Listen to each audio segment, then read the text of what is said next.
I remember even way back in radio school, they would teach you this. When you are creating a mix, so you're layering the music along with the voice, what do you want to stand out? So in this podcasting space, it is the voice. You want to hear what you have to say. Most hosts never achieve the results they hoped for.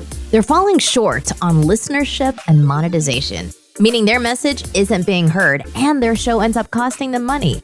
This podcast was created to help you grow your listenership and make money while you're at it. Get ready to take notes. Here's your host, Adam Adams. And we're back with the podcast on podcasting. It's your host, Adam AAA Adams, and I'm excited to have you. Thank you for joining. And actually, you're in for a treat today because we're going to be talking a little bit about how you find your voice, how you make sure that you have a visible voice. We're going to be talking about the difference between, I think, male hosts and women hosts, which is going to be really fun with Mary Chan today. And she's also a voice coach. She does post-production. She has 20 plus years in radio. She's coached hundreds of radio announcers, small businesses, etc. One of the things on her website, if you go to www.organizedsound.ca, because she's from Canada, if you go to www.organizedsound.ca, and you don't even have to memorize it, it's already in the show notes. But if you jump on over there, you'll see that I think it's the middle option, if I remember correctly.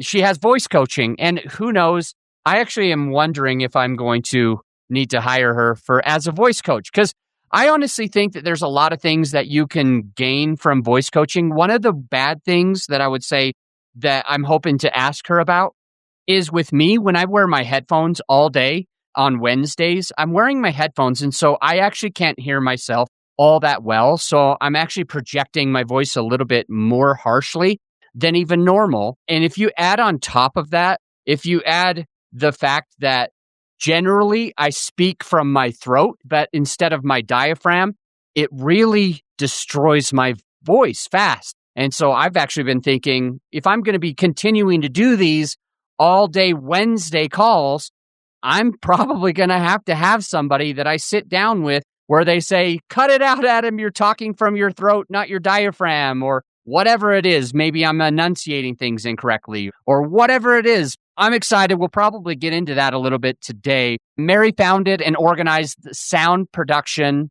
Organized Sound Production is the name. Founded Organized Sound Productions. I said it completely wrong, but that's what it is. 3 letters, OSP, a podcast production and consulting company. And today, you can find her on her own podcast, which is called The Podcaster's Guide to a Visible Voice, where you will empower yourself to amplify your voice from your diaphragm, not from your throat, to speak with courage and spirit. Mary, I'm sorry that my intro for you and this episode was so long. I'm sure you're bored. How are you today?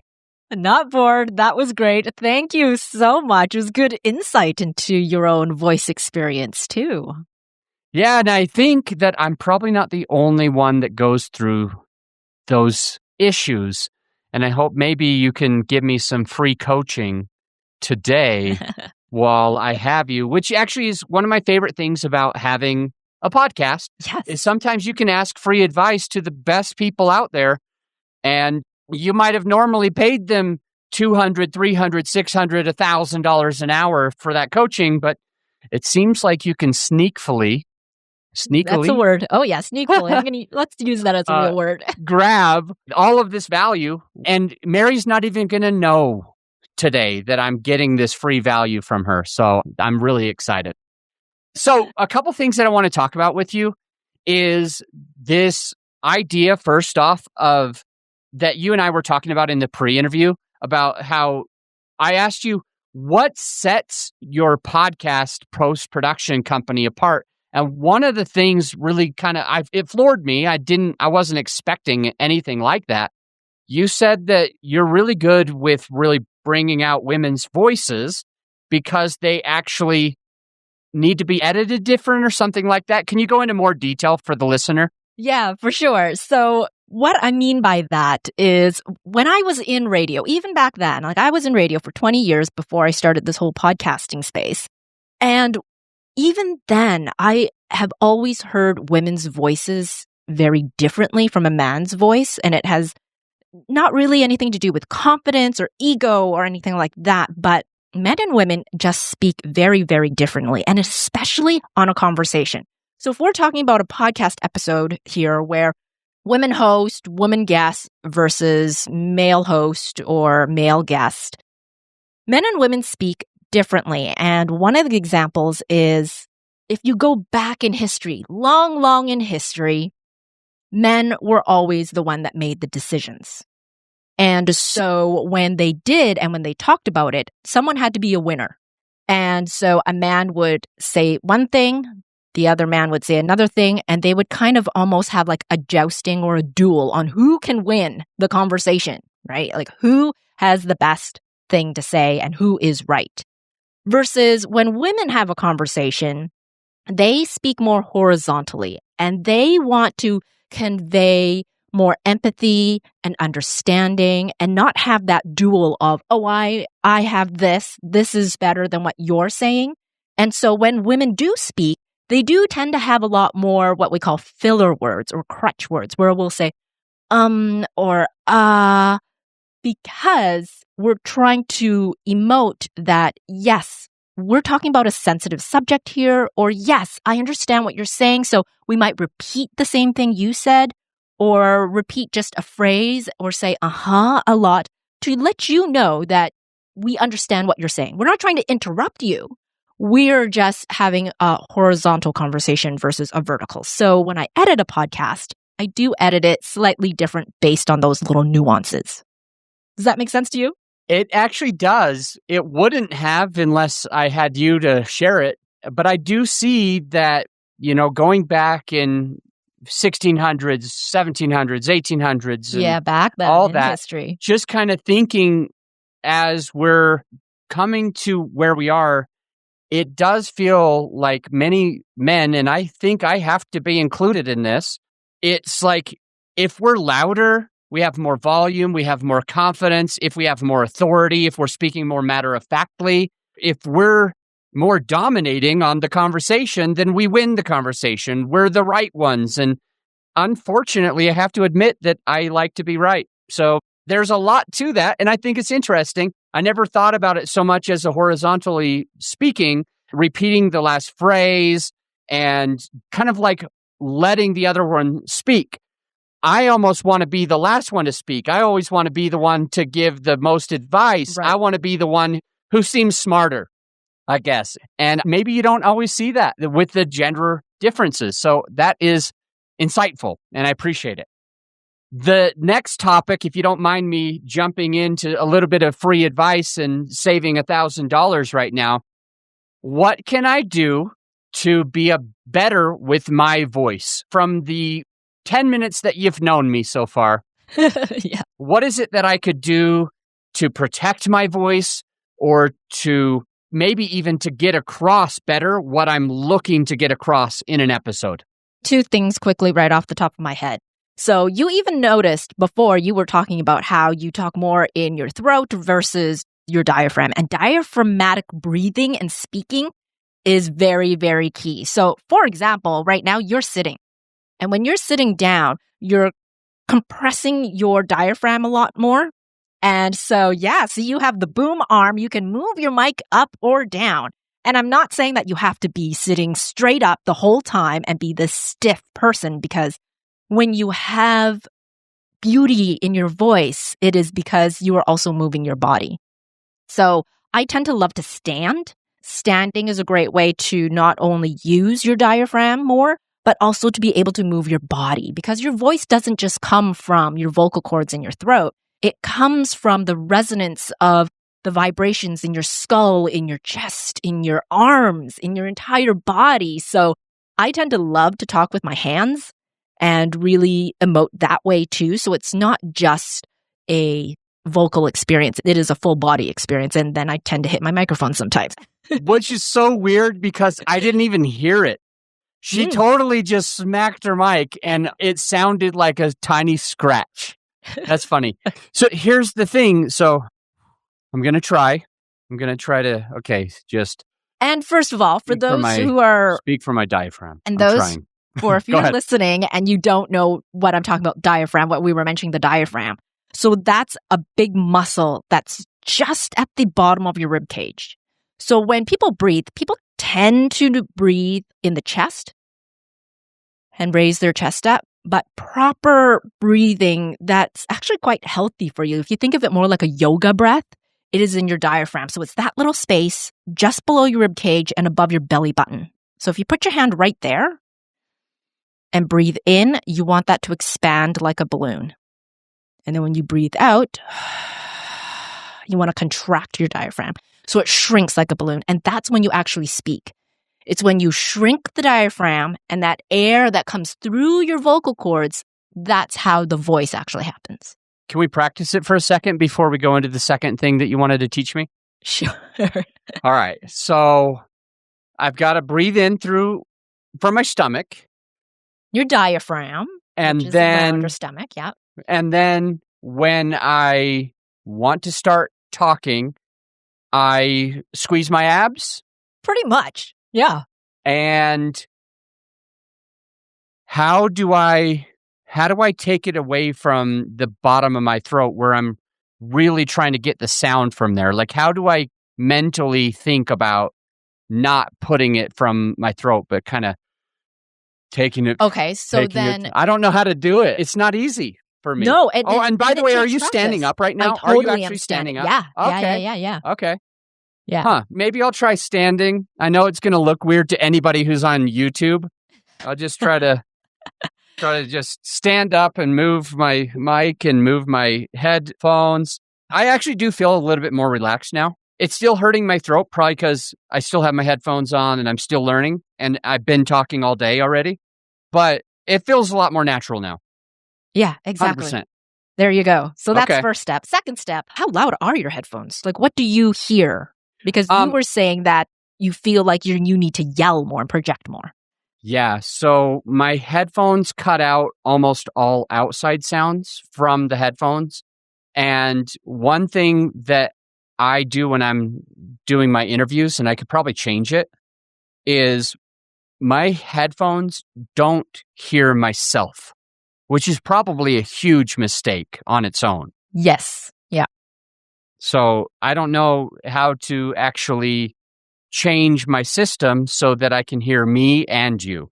I can only really hear you. That's how it automatically happens. And yeah, I don't know actually how to make my sound come through my earphones. But if I did, that would make a giant difference. Because even if I just take my headphones out and I can hear myself better, louder, then I don't push to be heard as much. So do you have any tips? Even right now in your voice, just this last sentence or two, you did bring that level down. And I think it's just the awareness too. Yeah. So definitely you should be able to hear yourself, because not only for your voice, but for your podcast recording. So if you accidentally hit the mic, or you find that you tap a pen on the table a lot, or you're clicking, you can hear that. So any noise that you make or that is in the room, you hear it in the recording. So that's kind of vital, so that you know, oh, there's that weird clicking sound. I got to stop that because it's on the podcast now. So not only just for your voice, but for your recording environment as well.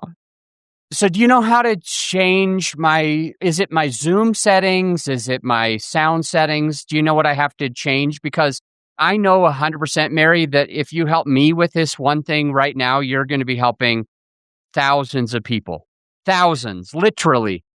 So on your Zoom settings, what is your speaker setting right now? So if you go to where the mute button is, there's that little up arrow. If you click on that, and then there is select a speaker. What have you got for select a speaker? It's got Relic high definition audio.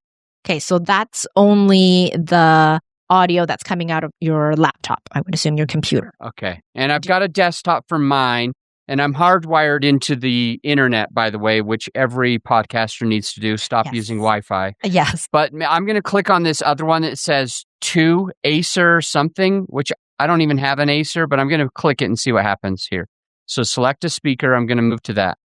Mic check, mic check. I can't hear myself anymore. No. And will you talk? Yeah. So I can't hear you can't either. hear So anything. Yeah, that Acer one just sounds like a computer thing. Yeah. Okay. It And I depends. don't even... It depends on the gear that you Acer, have. these are my screens. My 3 monitors are Oh, Acer okay. brand. So Right. I think it was trying to push volume out of my monitor somehow, Yeah, which I don't even think that I there have. might be a audio out for your monitors. Some do have that. Makes sense. So Okay, yeah, you cool. might not have the ability based on what your gear is. Okay. So for this particular mic that I have, it's a Shure MV7. It actually has a headphone jack on the back. Okay. So that's how I'm hearing. And then so I've got it set up there's a piece of software that comes with this too that I can hear myself, and you can adjust to that. So it Okay. really Well, depends. I have one curious question. I apologize for cutting you off. Now, check it out. This is what I think I'm seeing. I'm trying to explain it to the listener. What I think I'm seeing is she's got one cord coming out of the back of the Shure that's probably going to her computer, but she has a separate one that's probably going to her ears. But it seems like that could be problematic because maybe you're bypassing it, that what might be going through the whole computer and how it's going to sound after it's been filtered through everything might be different than what you're hearing. Is that ridiculous for me to suggest that? No, but there is, like I said, it comes with the Shure Motive app, which you can adjust listening to your own voice and the playback. So what I'm hearing from you too. So you do get a bit of that. And then, it really just depends on what equipment you have too, because I also have an audio interface, Focusrite Scarlett, and that's for all my XLR mics. So not a USB mic. Yeah. And it has a button for direct monitor playback. So that is hearing everything that's coming into the mic. And that is really vital because then you'll know if you are, it's called overmodulating on the mic. So you're way too loud and it's got that crackly sound, right? Absolutely. You can't hear that if you don't hear your own voice. Yeah. And another thing that I've noticed with a lot of other podcasters and YouTubers is sometimes when they're talking with their hands and being natural and looking around naturally, what ends up happening for some people is they'll look at the mic for a little while and then they'll look away from the mic for a little while and then they'll look back at the mic and they sound to themselves, especially if they don't have the headphones coming through on their own sound, then they're going to be missing all of that.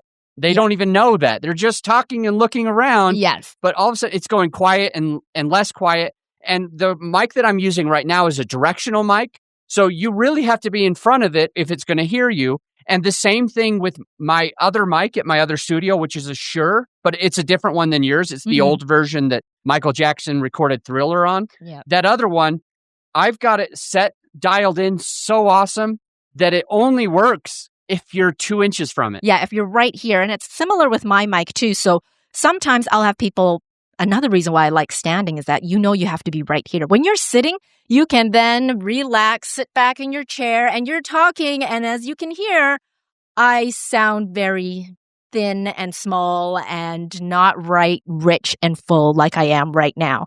I need to cut you off. The person who's going to do my post-production is freaking out right now. Earlier, you literally said on purpose, and then you said on purpose. And I don't know even what that's going to sound like. They're just probably going to cut out the because that's our system, right? And then secondly, all of a sudden you leaned back and they're probably thinking to themselves, oh, this is too quiet. Adam tells me that I have to level everything out and everything has to be -6, -6, -6 everywhere. And all of a sudden she went to -20. Yeah. I've got to lift that back up. And so we're like trying to say these examples, and I hope my editor, my post-production team is going to realize we're doing that on purpose so that the listener can actually get that all in. Yeah. Anyway, let's jump into the second thing that you thought. And by the way, I sat back down. I noticed. I hurt my ankle yesterday doing nothing. That's how you can tell that I'm getting old, because I wasn't playing basketball. I didn't roll my ankle. It just started hurting for no reason. Anyway, you said there was 2 things right off the bat that you noticed. The first one was that I might need to stand up. And was the second one about the earphones? The second one was the headphones, but it ties into also figuring out what your vocal range is. So right now, your range, like you said, is kind of right just here in the throat, a little higher up, actually. It sounds like it's just hitting the back of the throat. You're kind of constricting your vocal cords and you're pushing the air out and you're just getting it out. Versus knowing, okay, I have this whole range to play from. And one of the techniques I use is think about your vocal range as an elevator. So ideally, the main floor is where you are most natural at. So you're not yelling, you're not whispering, you're just having a great conversation. So that's kind of like in the middle. Okay. Not the chest, but like... I'm doing it now. Yeah, there. I'm actually doing it. It feels, what you just said was all I needed. How much do I owe you, Mary? That was the only thing that I needed to be able to like crush it. Well, keep going. One more thing though with the elevator. I want to finish the elevator. Okay, so, I'm sorry. You've got it now. I can hear it too in your voice because you're not yelling. You're not pushing. It feels so much better. You are just right here. But no, if you want to make that emotional connection to your listeners, you got to use the full vocal range. So the full elevator, not just the monotone. You're in the living room. So if you think of like an apartment building or something, if you've got the penthouse suite, you're going to go up to the rooftop garden. You're going to talk way up here, which helps sometimes if you want to inflect up there, or if you're doing like a little fairy voice, that'd be kind of fun.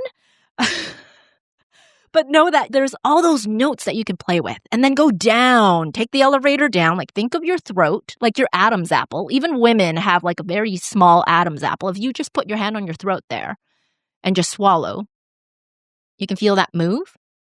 Oh, yeah. So that's what moves when you're going from your high pitch and then going down to your low pitch. So now if you want to go a little lower and be more authoritative sounding or be more vulnerable in your voice, you want to bring it down into the garage, the chest. Yeah. But know that, don't stay there. An elevator moves up and down all the time. So you're going to be down here and speak in a more vulnerable, maybe softer way. And then you're going to come up a little bit more and be up here because you're just questioning something. You want to get an answer to something.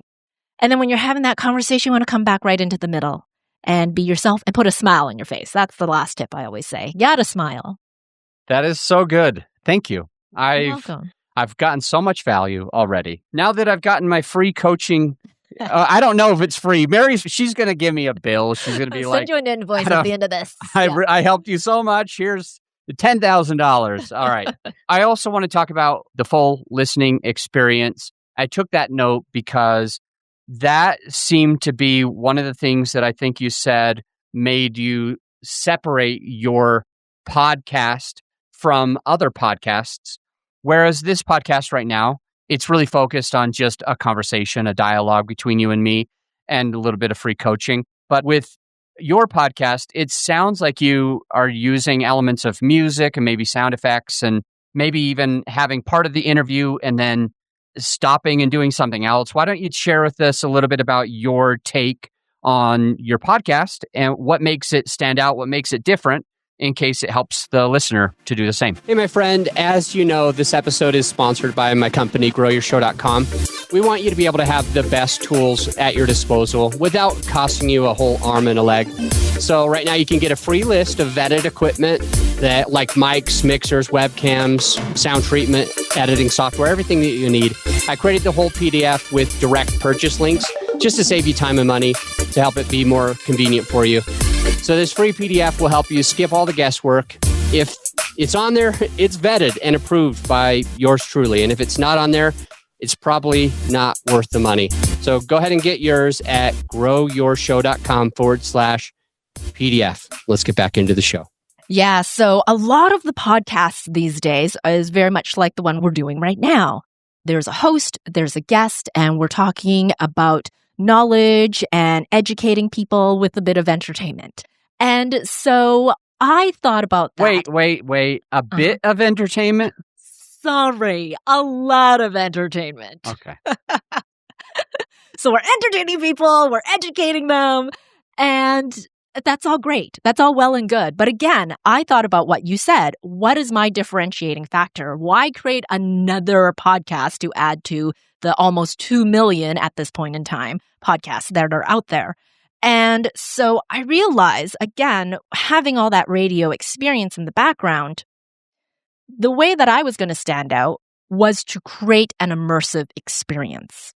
And so in the audio world, it's the theater of the mind. In the true radio, traditional podcasting space, not on YouTube, but just audio where you can't see anybody, it's all about the audio. So how are you going to elevate that audio experience? And so I realized that I wanted to have that music that can play underneath and tie into the emotions that I want to get at, because your voice also at the same time is tied to your heart and all the emotions in there. So I wanted to align those two pieces together. So the first few episodes of my podcast, The Podcaster's Guide to a Visible Voice, is solo. And I wanted them to be short and sweet. And so I would put music in there to keep people's attention, to play on the emotions, and to not just have somebody talk at you. And now I'm going to also bring in some interviews, and I'm doing that now to also bring in somebody else's perspective and their experience. But at the same time, I'm going to layer in some music to make it more engaging.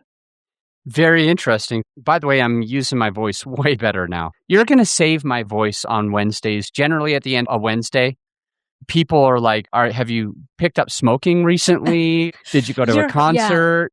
This is not sustainable. It's so much better right now.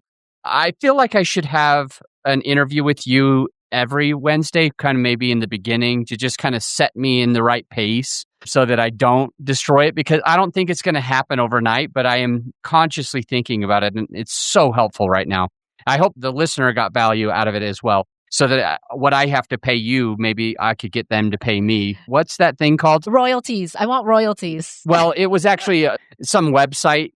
It starts with a P. Patreon. Patreon. Yeah. So I don't have that, for the record. I'm good. Do you have Patreon, by the way, Mary? I do not, no. Okay, cool. So you mentioned that some of the things that you do differently is you've got music underneath. One of the things that I wanted to bring out while you said that was most of the people that I see putting music behind their voice on their podcasts, the biggest mistake that I see is that the music is just way too loud. Do you have anything to say to that? Yes, for sure. So I remember even way back in radio school, they would teach you this. When you are creating a mix, so you're layering the music along with the voice, what do you want to stand out? So in this podcasting space, it is the voice. You want to hear what you have to say. The content that you have is in your voice and what you're saying. So when you're listening to the mix, creating how loud the music needs to be, when you're just starting out, listen to it from different points of view. So not just in your headphones, but also maybe your computer speaker. Is it more loud? Is the music more loud on your computer speaker versus when you hear it in your headphones? If it is, then you need to turn down the volume. And then maybe create a mix and then listen to it on your jog around the neighborhood with your earbuds, so it's not like these big headphones, or listen to it on your home speaker system, which is a different speaker from your laptop. The way I was taught in radio is if the mix sounds great on your crappy home alarm clock radio, people probably don't have alarm clock radios. Everybody has their alarm as their phone these days. But, back in the day, alarm clock radios was just one mono speaker. And it wasn't great. It was crackly. So if it sounds great on a crappy speaker, it will sound great on beautiful headphones, on beautiful speakers, and you will be able to hear your voice and your content more clearly when the music is mixed properly. Perfect. I'm glad you went into that. The next thing that I got from you is how your voice is tied to the heart. I just wanted to say it again for the listener as they're planning to have their own podcast, or maybe they already have it. I got something out of that, just to notice that is your way to project what you're feeling. And I loved it. The next thing that you mentioned about how your podcast is a little bit different is that you keep your podcast episodes short and sweet, and they've been solo. I thought it was interesting that you're starting to get guests, you said, or you just recently started. I want to talk about that because on this podcast, and I hope this is valuable to the listener, on this podcast, I do two things, and it's very intentional. So number one, I have awesome guests like you. I always say that you have to have guests, and there's really 3 types of guests, but it's really only 2. And the 3 types of guests is somebody that adds value, somebody that's brand new, and somebody that's famous or adds credibility. And really, it's only 2 because I want the second one and the third one to also add value. So we can just cut the first one out and just have somebody who's kind of new but adds value, and then somebody else who's really famous and adds value. And the reason why I have both of those is one of them, like if you have John Lee Dumas or whatever on your show, it can add a lot of credibility to your podcast that obviously you had to have achieved something or done something or paid something in order to get this great guest. And at the second part, John Lee Dumas, he probably gets interviewed on a million podcasts. And so there's the probability of him sharing it with his audience is almost nothing. However, if you have a brand new person, I did a real estate podcast for a long time. And so I'd get people that just did their first real estate deal. And that was really valuable because then they would share it. And with this podcast, I get people that they come to me and they say, Adam, thank you for inviting me to your show, but I really only started 2 months ago. I don't think I could add any value. Well, number one, I think you can because you're going to resonate with my audience. And number 2, I think you can because there's probably a 90% chance that you're actually going to share it with your audience and be like, holy cow, I was on this awesome podcast, which it's not. But they're like, holy cow, I was on this awesome podcast. I'm so famous and check it out. That's why I say have both of those types of guests. However, depending on the purpose of your podcast, I believe if you're doing this as your business, like I do this for my business, Mary does this for her business. So it's incredibly essential to have your solo episodes. That way, the listener can really connect with you. I'm interviewing Mary today, but tomorrow you're going to listen to the same podcast, to this podcast, but you're going to hear a solo episode where it's just me diving in on a topic. And I try to do it fairly similar to what you said, although not as elaborate. And all I mean is I still want to go short. I still want to go sweet, concise, get the value, pack it with a punch, and have my listener, the listener of this show that's going to hear it tomorrow, say, wow, I like Adam. I want to do business with Adam. What does Adam do? How can I hire him or whatever? So I think that's critically important. And I know this is a long monologue during a time where I'm interviewing you. And so you probably slap my hands later for that. But the point is, I think it's interesting that you do all the music and all of that. But I'm wondering, as I circle back, I'm wondering if the reason why you're getting other people's perspective, to quote you, is someone else's perspective, I think is what you said. I wonder if one of the main reasons why you're doing that is to get them, the guest, the potential guest, to help add more exposure to the show, or is it for other reasons? There was 2 main reasons. So one, whenever and this is something I tell all my clients too, when they are working on their podcast, anytime you are creating something for the podcast and you have a decision to make, always think about your listener. What did they actually want? So when I asked myself that question, it was also because I don't know everything. I want to learn as well, like you, free coaching.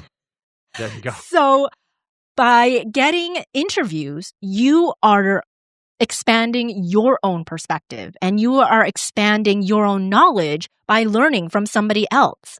I mean, we're all human. We want to learn. And I love learning from other people. And so that's why I brought them on. But then also the second reason is a little bit to do with having their audience come to my show. So growing your show, having that reach. But at the same time, the type of guests that I am bringing on are more experts in the vocal space. So their audience is not my target audience. So for me, it's not as a major play.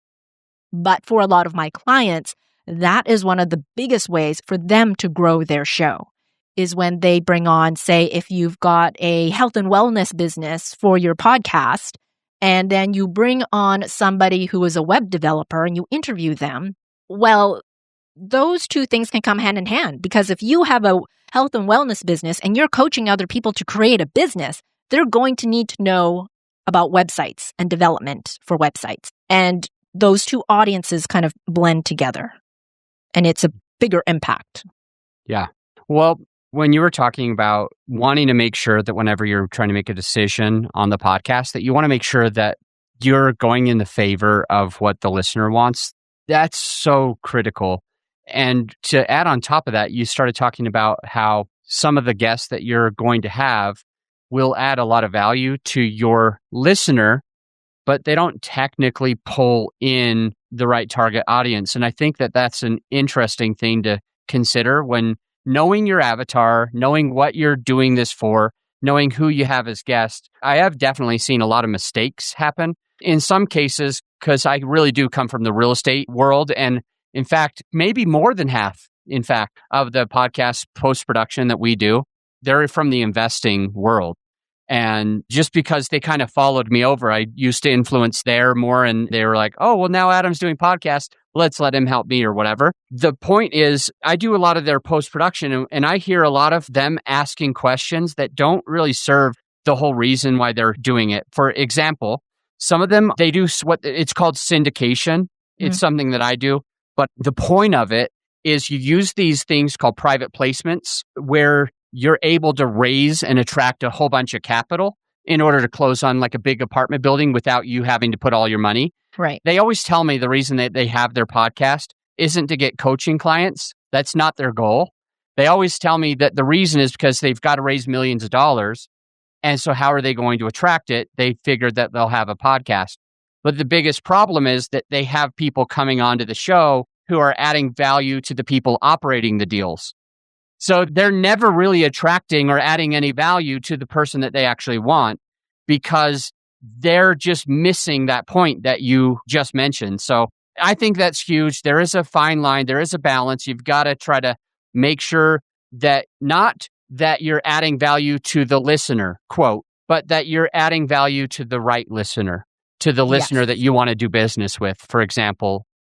Mary, number one, to our listener, the one listening to the show right now, I want them to find Podcaster's Guide to a Visible Voice. It's that purple logo. Yeah. And I downloaded it on my phone, I think when we had our first call, like a month ago or whenever it was. But I have to confess, I haven't listened to it yet. But after having this interview with you, I'm probably going to listen. I'm excited. Listen to me every Wednesday before you do all your recordings. Oh, yeah. That's what I need. And now I'm getting my voice back. There you go. And additionally, you have your website where you coach and help other people. You can do post-production, especially if there's a woman listening and you're just not really resonating with me to do business, but you resonate with Mary because she knows how to edit that better. Then perfect. Go to organizedsound.ca and you'll be able to find her there.